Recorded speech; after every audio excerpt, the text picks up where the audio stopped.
Gracias.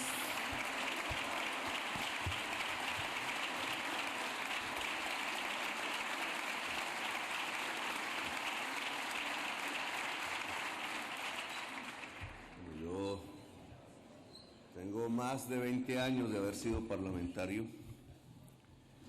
Hubiera querido en mi congreso un aplauso así de prolongado cuando me retire de allí. Yo vengo del país de la belleza. Recorriendo el mundo, ese es el epíteto que le podría dar a mi propio país. He intentado encontrar las raíces de lo que somos nosotros, el país de la belleza y de la sangre. Hay una pasión allí que tiene que venir de algún lado. La he buscado en Europa. Poco he encontrado la pasión en Europa, excepto aquí en España. Creo que ese rasgo, esa marca que todos los latinoamericanos tenemos, que tiene que ver con la pasión, proviene de aquí. Quizás no de nuestro mundo indígena ancestral, que es una de nuestras raíces, quizás no en el mundo africano, negro, profundo, quizás de sus tambores no vengan, que es otra de nuestras raíces, quizás del mundo romano que a través de España se nos introdujo en nuestras venas. La pasión es parte de nuestro quehacer diario, alumbra de alguna manera poco racional, quizás en ese mundo del inconsciente, nuestro diario vivir, nuestra forma de entender la política, nos ha llevado a cosas sublimes, a revoluciones indudablemente, nos ha llevado a terribles momentos en donde nos autodestruimos, donde quisiéramos deshacernos como humanidad en medio de fases terribles de la historia. Quizás en España es donde se encuentra eso. De niño conocí España sin venir aquí, en el Quijote, como casi todo latinoamericano. El Quijote me enseñó el individuo que podía caminar, que podía andar los caminos encima de un caballo, deshaciendo entuertos. De alguna manera ahí aprendimos que alguna función que teníamos era el caminar para construir justicias. Un caminar eterno que acompañaba la vida de manera permanente. Nos decían locos a veces, muchos epítetos hemos recibido simplemente por cabalgar tratando de encontrar la justicia, el amor. No se puede desligar la búsqueda de la justicia con la búsqueda del amor.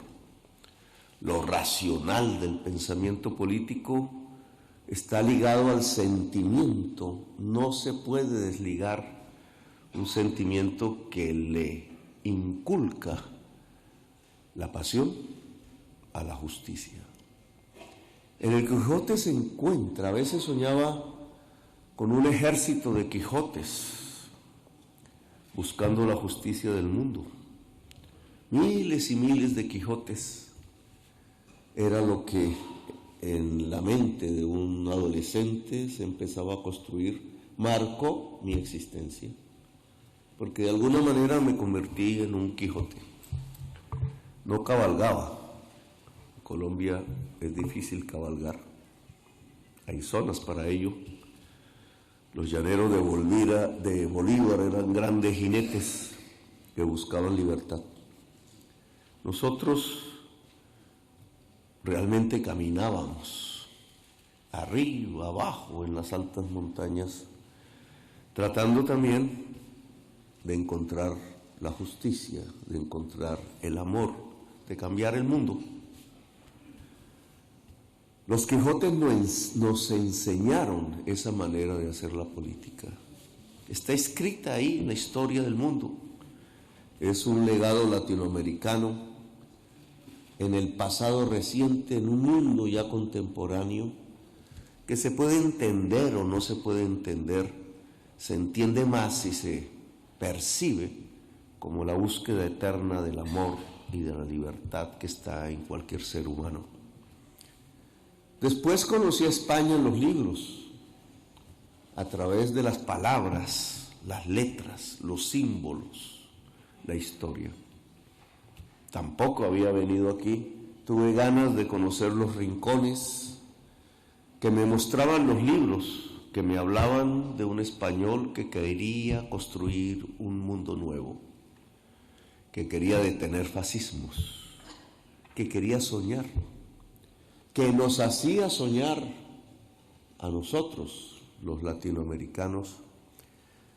En cierta forma concebimos nuevas banderas libertarias, no solo en aquel Bolívar guerrero rebelde, sino también en aquellos españoles posteriores que quizás sin quererlo habría que mirar una investigación para encontrar si las viejas ideas de los guerreros latinoamericanos que construían repúblicas, con el perdón de ustedes, podía estar también en la sangre y en la mente de aquellos españoles que levantaban banderas libertarias.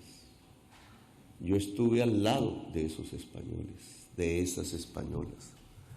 Algunos de sus hijos y de sus hijas nos acompañaron en nuestra primera juventud, incluso caminando las montañas, como si allá en el país de la belleza, la bandera perdida, la bandera derrotada, la bandera que corría al exilio, podía encontrarse de nuevo con dignidad alzada en nuestras altas montañas, en nuestros mundos del cóndor, en nuestros vientos que también sonaban a libertad. Así conocí a España sin venir aquí.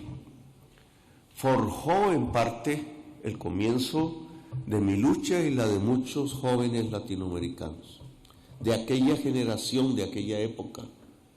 No creo que se haya perdido por completo. Ha quedado escrita en la historia de aquí y de allá. Aún un joven latinoamericano está casi en todas las banderas de quienes protestan en cualquier rincón del mundo, de quienes quieren justicia en cualquier rincón del mundo. Ese mundo nuestro está vivo, tan vivo que soy el único presidente que ha llegado a ser de esa generación. Obviamente desato la discusión, obviamente en mí se centra el ataque de quienes no quieren los cambios, de quienes creen que el mundo está bien así. Y en mí también se concentran las esperanzas y me da temor no poderlas cumplir. Como ser humano, cuando veo en las calles las grandes manifestaciones, cuando encuentro a mi gente en las esquinas, aquí nomás en Madrid, por montones, mujeres llorando, mujeres esperanzadas en que yo pueda cambiar el rumbo de mi país, temores de no poderlo hacer. Creo que eso llega a cualquier dirigente político, el temor de no cumplir con lo que la historia demanda de él. Aquí estoy entonces, venido del país de la belleza y de su historia, de sus sangres. No hablar simplemente del futuro, no hablar simplemente del pasado. Quizás uno y otro están ligados ahora en este tipo de espacios al cual he pertenecido durante 2 décadas y más allá como parlamentario, que conozco más o menos su manera de ser, sus discursos, sus lógicas, sus ritos. Se parece un congreso a los congresos del mundo, no hay muchas diferencias.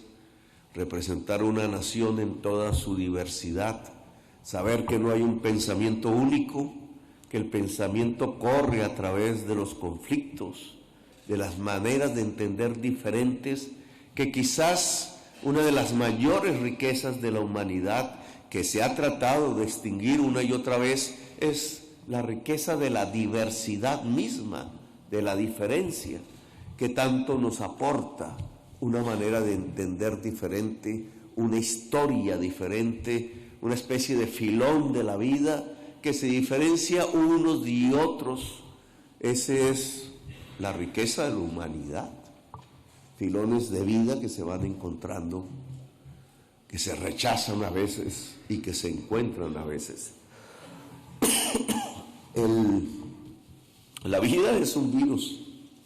Ojalá en el futuro los seres humanos seamos portadores de ese virus entre los planetas para expandirlo. Quizás esa es nuestra misión, pero hoy tenemos una: salvar la humanidad. Hoy estamos en un momento diferente.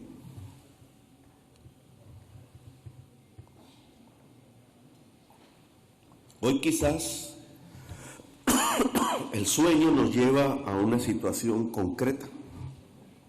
El mundo que vivimos, la humanidad que existe, está en peligro. A eso vine. Ustedes van a dirigir Europa. Nosotros vamos a encontrarnos con ustedes en una cumbre. Yo tengo aquí un poquito de tos. Venido el aire del avión, se me agota la garganta. Ustedes van a dirigir a Europa y nosotros nos vamos a encontrar con ustedes en la CELAC, Unión Europea. ¿Qué vamos a decir allí? ¿Hacia dónde llevamos esas reuniones? ¿Para mantener las cosas como están o para sentar unas bases diferentes? Yo creo que el mundo reclama, por lo menos de nuestro lado, unas bases diferentes. Estamos en los tiempos de la crisis climática. Como dice la ciencia, y todo progresismo tiene que basarse en la ciencia. No dejar la pasión, pero basarse en la ciencia es el faro que nos puede alumbrar, no hay otro. La ciencia es lo que nos puede conducir a un mejor camino. La política que se basa en la ciencia es la que se llama progresista. Puede equivocarse o no, pero mientras nos aferremos a esos faros, mientras hagamos casos de sus llamados, podremos concretar un mejor futuro para la humanidad. La ciencia dice que estamos a punto, que estamos en el comienzo de los tiempos de la extinción. Ningún ser humano diferente a nosotros en el pasado ha vivido algo que se pueda llamar los tiempos de la extinción. No es el Apocalipsis que algún poeta escribió, el libro que yo leía en mi cárcel, me encantaba, por eso ahora me dicen apocalíptico, pero me parece un libro pasional en la Biblia, el último. Ese libro se escribió sin saber realmente nuestra realidad de hoy, pero se parecen. Nuestra realidad de hoy es apocalíptica. No lo dice no el hombre de la Biblia, no lo dice la ciencia. La ciencia nos está diciendo que comenzamos los tiempos de la extinción. Un momento de crisis profunda, de cambio de paradigmas, de cambio de ideas, en las que nos hemos aferrado sin conocer la realidad, de cambio de culturas, de cambio de maneras de ser cotidianas, de cambios de producción y de futuro, de cambios de modos de producir, decía el economista del siglo XIX, al cual se le ha censurado en casi todas las facultades de economía, la economía política clásica, que nos trataba de mostrar cuáles eran las leyes científicas del proceso económico en la historia. Pues hoy estamos a puertas de extinguirnos o cambiar. En mi campaña política en Colombia puse la palabra cambio como el eje central de la imagen, pero no pensando simplemente cómo coincidir con una manera de pensar mayoritaria que hacen los publicistas en toda campaña, sino tratando de mostrar una realidad. O cambiamos o nos extinguimos. Ya no hay tiempo para más. Ya no es propiamente un debate político como antaño, si conservar las cosas o cambiarlas, sino que tiene que ver simplemente con una orden que la ciencia nos da, porque ha encontrado los elementos que efectivamente nos están llevando en el corto plazo a la extinción. La crisis climática es eso. Podemos creer o no creer como si se tratara de una religión, pero no es religión, es ciencia.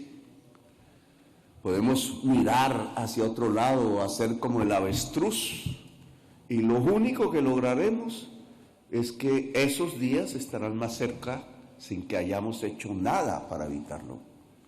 La política del avestruz no nos lleva sino a acelerar los tiempos de la extinción. Y entonces, ¿qué hacer?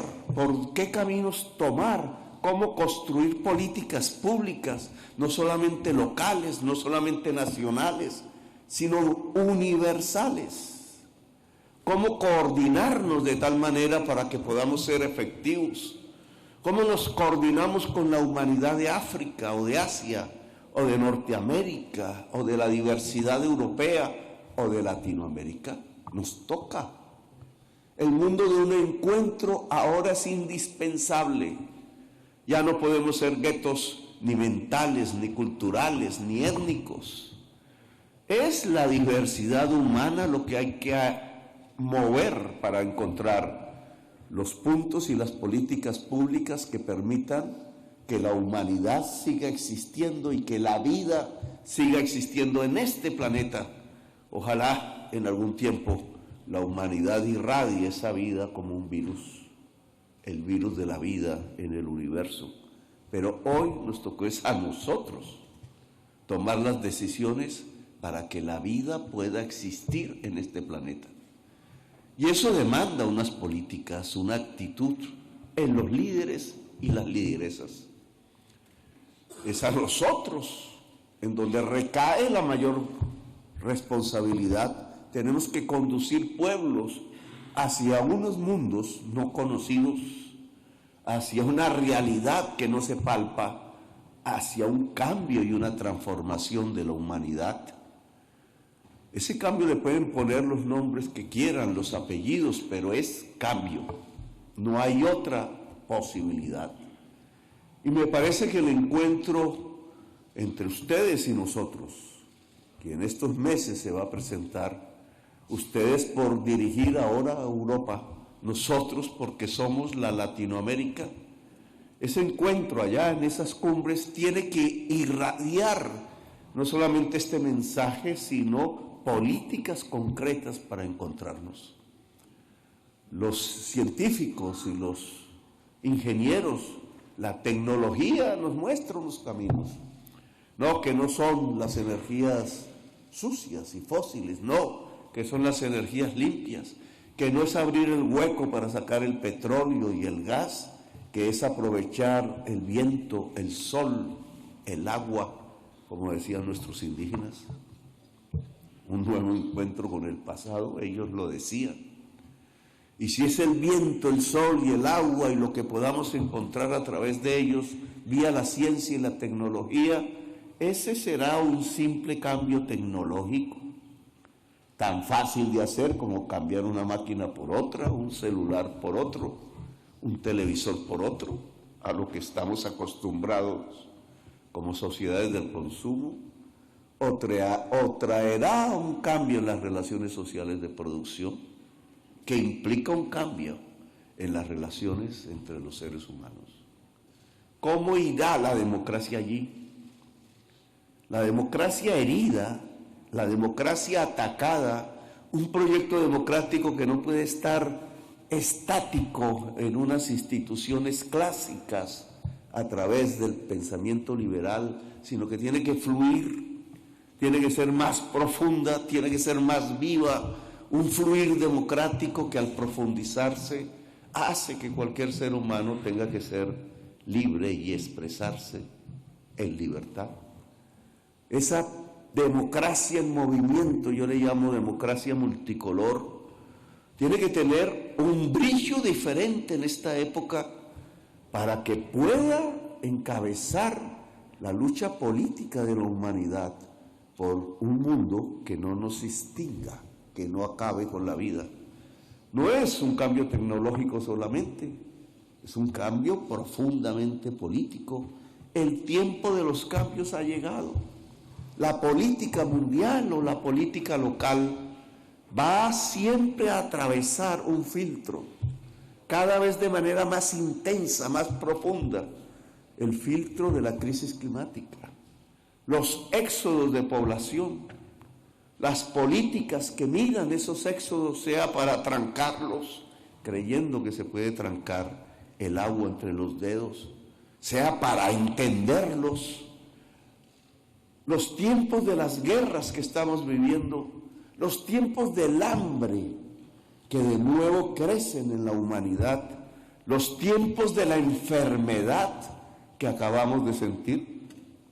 Yo tuve que vivirla amargamente en Italia y vi morir hombres ancianos frente a mí en los hospitales públicos de Italia. Cada uno tiene una historia aquí, pero esos tiempos de la enfermedad no son por el azar, no es porque de malas nos tocó vivirlos. Enfermedad, hambre, guerra, crisis económica están ligados, tienen que ver con lo mismo. Son los tiempos de la crisis climática y tienen que ver con el comienzo de los tiempos de la extinción. Los ricos que se reunieron en Davos, Suiza, me invitaron a esa reunión, nunca había ido. Pueblo pequeño, casi una aldea que recibe a un club de adinerados del mundo que les gusta mirarse allí en esos salones, encontrarse con una especie de gueto, con una clase, y entenderse así. Tenían un punto central de discusión que ya no era el privilegio, era lo que ellos llamaron la policrisis. Y definieron la policrisis como hambre, como enfermedad, como estancamiento económico, como crisis climática. Los más ricos y nosotros estamos de acuerdo. Estamos viviendo una policrisis, solo que esa crisis tiene una marca que se llama muerte, homicidio. Pues tenemos que actuar. Y un poco mi mensaje aquí en esta tribuna no es solo recordar el pasado, las marcas de la historia, que muchas son entre nosotros, sino que es también recordar el futuro, en cierta forma. Lo que nos demandan los actuales tiempos, el tiempo contemporáneo, los hombres y las mujeres del hoy, que hemos decidido ser políticos, esa palabra, política, hoy tiene que ver con vida. Política hoy tiene que ver con cambio. Política hoy tiene que ver con los tiempos en donde la humanidad no se dejó autodestruir y puso sobre la mesa del planeta unos nuevos criterios de existencia. Desde el país de la belleza, ahora le decimos en este gobierno, la potencia mundial de la vida. No es posible ser potencia mundial de la vida si toda la humanidad no lo intenta. Así que una España potencia mundial de la vida dirigiendo a Europa, con nuestra ayuda, sí, con nuestro apoyo, claro, en una nueva hermandad que no recuerda el pasado, sino una nueva existencia. Ser hermanos, ser hermanas, para construir en el planeta Tierra una potencia mundial de la vida. Gracias, muy amables.